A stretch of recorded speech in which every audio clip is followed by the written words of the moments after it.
Another potential turn on the upcoming stimulus package. Also, the latest inflation data was just released this morning, which we'll be discussing in this video, and some remarks out of the Treasury Secretary on inflation and where they will not allow it to go. And lastly, a presidential candidate for 2024, a name you know, but somebody you probably never ever would have guessed. All of that plus more in this video. Let's get into this right away. But really fast before we do, thank you so much for watching. If you're new here or if you haven't done so yet, make sure to hit the subscribe button right down below the video so you can be eligible for some of these little stimulus checks that I continue sending out on a weekly basis, as well as so you can be eligible to win $100 as a result of these special little code words that I drop in my videos. So again, I wish you the best of luck going forward with the giveaways, and make sure to hit that subscribe button right down below the video so you can be eligible for them. All right, let's get right into this. So as I brought you in yesterday's video, some of the progressives in the House right now are getting a little bit nervous with everything going on in regards to the next stimulus package, otherwise known as the reconciliation bill, simply because they believe they've lost a ton of their negotiating and leverage power when it comes to the reconciliation bill, now that the infrastructure bill has passed through the House as of last week. Now, it is not signed by the president yet. We're still waiting for the official signature from him, but that'll be coming here in a matter of just a few days whenever he actually does that. But it's pretty much a done deal with that.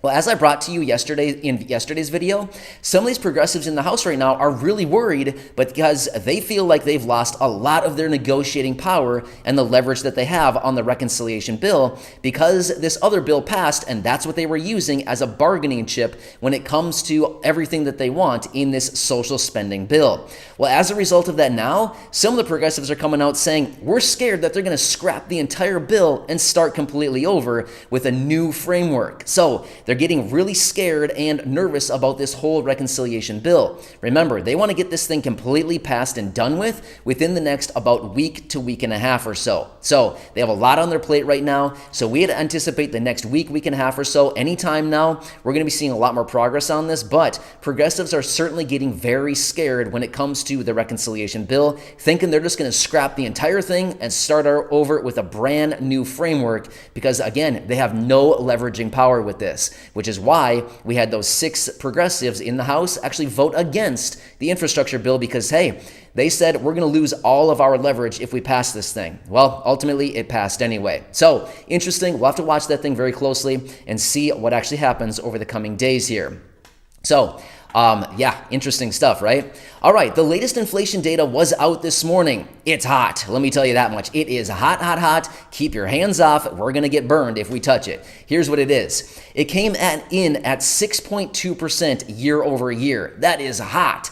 That is really, really hot. 6.2% on an annualized year-over-year basis. On a month-over-month basis, inflation was up 0.9%, so 0.1% under 1% over a month-over-month basis. So as we can see right here with the inflation data, it is running incredibly hot right now, right? So as I brought you yesterday, the surveys are now suggesting that inflation will be up another 5.4% in a year from now. Realistically, at this rate, we might need to revise those surveys and those adjustments to actually revise up. Yeah, it's kind of scary stuff, right? So basically, they're citing this supply chain issue and everything that's going on right now. And of course, all of this massive spending and everything going on right now is the main reason behind all of this inflation. Scary stuff, right? Another 6.2% year over year. Wow. Anyway, Janet Yellen, the Treasury Secretary, was out making some remarks on inflation. And she said, we will not allow inflation to get back to the 70s level. Like in the 1970s, inflation was double digits. Well, she said, we're not going to allow inflation to get to be double digits. Well, I would hope not. I mean, let's be real here. Seriously? I would hope that somebody would step up and say, hey, before inflation gets to double digits, we're going to do something about it. I mean, for the sake of Americans right now, we're already struggling. Could you imagine if inflation goes up another 4% or something to be double digits? Hello? That's not going to work for us. Excuse me, this 6.2% is not working for us already. I can't even imagine what inflation would be and how much that would really hurt if it actually got up to, that roughly 10% or more range, like back in the 70s. Yeah, that's not going to work for us, right? So, it's pretty obvious that obviously the Treasury Secretary is making right here, which is they're not going to allow inflation to get up to that double-digit mark. Well, yeah, of course. That's not going to be a very good situation if it goes up that much. I mean, here's the deal. Inflation running at a 0.9% month-over-month rate, that's pretty hot for all of us. You know what I mean? Like, here's the deal. This 2% inflation is the target. That is the focus for the Federal Reserve. That is always their target, about 2 to 2.5% or so.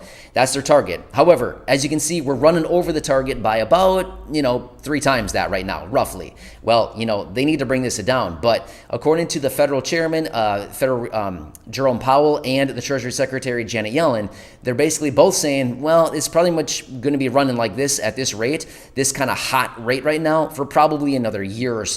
Yeah. So anyway, not a good situation. But anyway, now let's quickly talk about the potential 2024 presidential candidate. Do you want to give any guesses? This is probably a name that I'm guessing just about everybody here probably knows and heard of at some point, but you probably never ever would have guessed this name would actually pop up, right? All right, do you have your guesses in? You don't have to write it down below unless you want to, but here it is. I'm guessing some people may cringe or whatever, I don't know, but this is just what I came across. Howard Stern. Did anybody guess Howard Stern's name would come up for a potential 2024 presidential candidate? Now, here's the thing. The likelihood of Howard Stern actually running for office in 2024 is probably really, really slim, right? But he made a remark yesterday on his radio show. According to the articles and reports that I was seeing, apparently he made a remark yesterday saying something like, I should be running for president in 2024 based on talking about other previous candidates. So kind of interesting stuff right there, right? But again, we've also seen other big names come out as well that many people have actually thrown out there saying, hey, you should run for president, like Mark Cuban, if you know who he is. He's one of the sharks on Shark Tank. He's a multi-billionaire. We've also seen the name Oprah come up. Obviously, everybody knows who Oprah is, right? We've seen that come up. But obviously, just because these names are thrown around in the past does not mean that they're actually going to run for president. However, let's be real.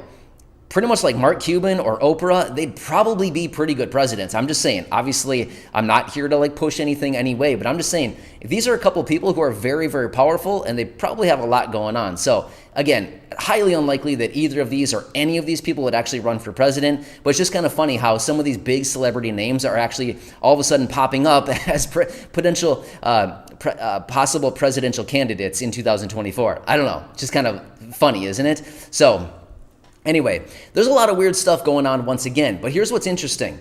The president actually made some talks with big corporation CEOs, Walmart, Target, United Parcel Service, UPS, FedEx, people like this, to help alleviate some of the supply chain issues. Well, here's the thing. We know that there are still a lot of container ships that are still anchored off the coast of California. At last time I saw, it was 72 as of just a few days ago. Well, that's a lot of container ships. Regardless of what they do right now to alleviate some of these supply chain issues and everything going on right now, we're only 2 weeks out from actually Thanksgiving and the Black Friday kickoff of the holiday shopping season, right? So here's the thing.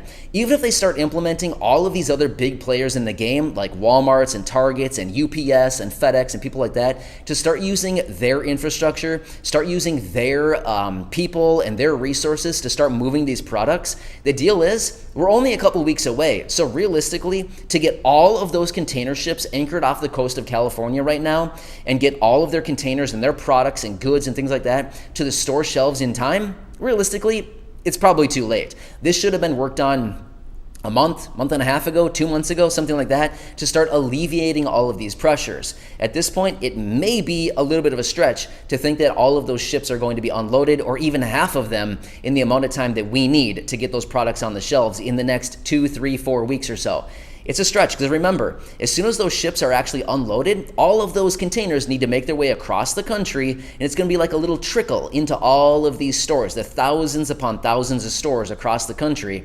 May get a little bit of product here and there, and for the amount of demand that's out there for all this stuff, it's probably going to sell out almost immediately. So it's probably going to be quite a few months until we start to get some kind of normalization of products and different things on our store shelves once again. So kind of interesting seeing everything play out right now. But this is what I have for you right now. I thought there was a couple really interesting updates right here in this video, of course, but I'll continue watching everything very closely. Of course, especially the stimulus package. If they scrap the entire package like they're potentially thinking about, well, that could potentially be a really good thing for low income and fixed income beneficiaries, just like just about everybody right here on the channel and in this community, because we know we've been talking about this package for a while now, and we recognize there's some in there for low income and fixed income, but not a ton at the same time, right? So anyway, I will continue watching everything very, very closely. I'll let you know what I find, but certainly some interesting stuff going on, right? So anyway, thank you so much for watching this. Again, make sure to hit that subscribe button right down below the video so you don't miss any videos going forward with all of the latest updates, and of course, any of those little stimulus checks and or the special code words that I drop right here in my videos that are worth $100 a piece. So again, thank you so much for watching. Enjoy your day. Stay safe out there. Subscribe down below and go back and check out any of the other nearly 2,000 videos right here on the channel. Enjoy. Thanks so much for your support. I'll catch you again later in the next video, and I hope this update helps you out.